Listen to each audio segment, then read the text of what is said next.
ایک دفعہ کا ذکر ہے کہ ایک کوا اور اس کی بیوی اور اس کا ایک بیٹا رہا کرتے تھے۔ وہ تینوں ہنسی خوشی زندگی گزار رہے تھے۔ وہ تینوں بہت ہی زیادہ چالاک تھے۔ خود تو اپنا کھانا ڈھونڈتے نہیں تھے بلکہ سب کا کھانا چھین چھین کر کھایا کرتے تھے۔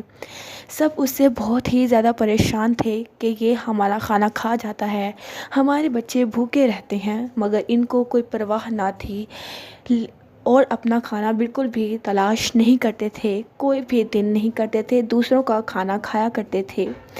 جب بھی کوئی بھی پرندہ اپنا کھانا محنت مزدوری کر کے تلاش کر لاتا تو کوا فوراً اس کا کھانا چھین لیتا اور وہاں سے بھاگ جاتا۔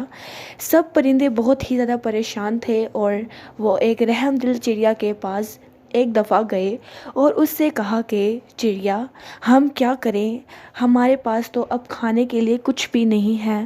اگر ہم کچھ بھی کھانے کے لیے لاتے ہیں تو وہ کوا کھا جاتا ہے۔ ہمیں اس پر بہت غصہ چڑھ رہا ہے۔ کیا ہم اسے جان سے مار ڈالیں تاکہ بعد میں ہم سکون کی زندگی گزاریں؟ بہت ہی زیادہ ہم پریشان ہیں۔ تو چڑیا نے انہیں کہا کہ نہیں، تم لوگ بالکل فکر نہ کرو، صبر کا پھل ہمیشہ میٹھا ہوتا ہے اور اللہ تعالیٰ سب کچھ اچھا کرے گا۔ تم لوگ اس کو کچھ بھی نہ کہو اور اس کو اس کے حال پر ہی چھوڑ دو، اور اگر کبھی بھی تم لوگوں کے پاس کھانا نہ ہوا تو میرے پاس آ جانا، میرے پاس میں تمہیں اپنا کھانا دے دوں گی، ٹھیک ہے؟ تم لوگ بالکل فکر نہ کرو۔ سب پرندے اتنے خوش ہو گئے کہ ہماری چڑیا بہت رحم دل ہے۔ اس طرف جو کوے تھے وہ بہت ہی زیادہ برے تھے اور کھاتے رہتے تھے دوسروں کا کھانا۔ اس کے بیٹے نے کہا، ابا جان، ابا جان، بہت خوشی ہو رہی ہے کہ ہم بغیر کھانا ڈھونڈے ہی اپنی خوراک پوری کر رہے ہیں اور مزے سے کھانا کھاتے ہیں۔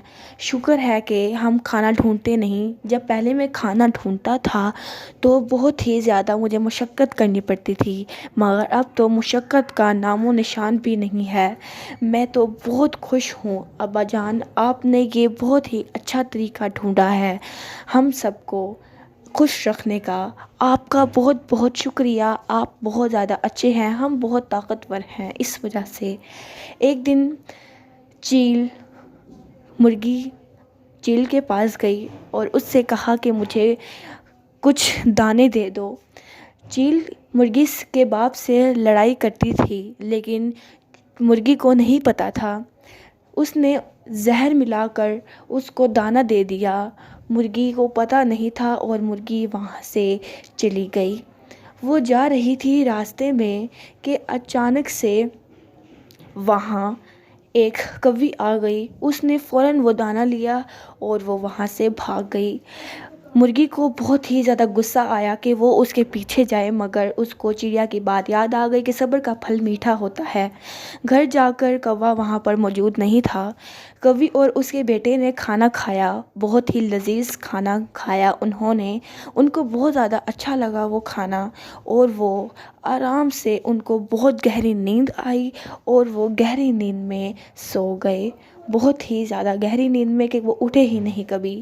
تھوڑی دیر بعد کوا آیا اور انہیں مرا ہوا پایا تو وہ بہت ہی زیادہ حیرت میں آ گیا کہ یہ کیسے مر سکتے ہیں۔ اچانک اس نے ان کے منہ میں سے کچھ ٹکڑا دیکھا کہ انہوں نے زہر کھا لیا ہے۔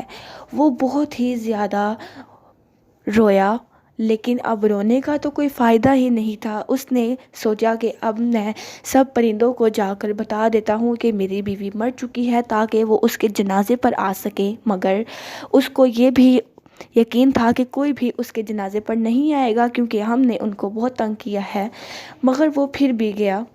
چڑیا کے پرندے سب چڑیا کے پاس تھے۔ اچانک سے وہ کوا آیا اور اس نے کہا کہ آج میری بیوی اور میرا بیٹا مر چکے ہیں، کیا تم لوگ میرے جنازے میں جنازے پر آؤ گے؟ سب نے انکار کر دیا اور کہا کہ ہم تمہاری بیوی اور تمہارے بیٹے کے جنازے میں کیوں آئے؟ آج ہم بہت زیادہ خوش ہیں اور ہم اپنے اس دن کو خراب نہیں کرنا چاہتے، مہربانی کر کے تم یہاں سے چلے جاؤ۔ تم نے ہمیں دیا ہی کیا ہے؟ تمہارے تو ہمارے پر بہت احسانات ہیں، تم نے ہمارے بچوں کو بھوکا سلایا ہے، اگر ہم کچھ بھی کھانا لاتے تو تم اتنا سارا کا سارا کھانا لے جاتے۔ یہ سن کر کوا وہاں سے چلا گیا اور سب پرندے ہنسی خوشی زندگی گزارنے لگ گئے۔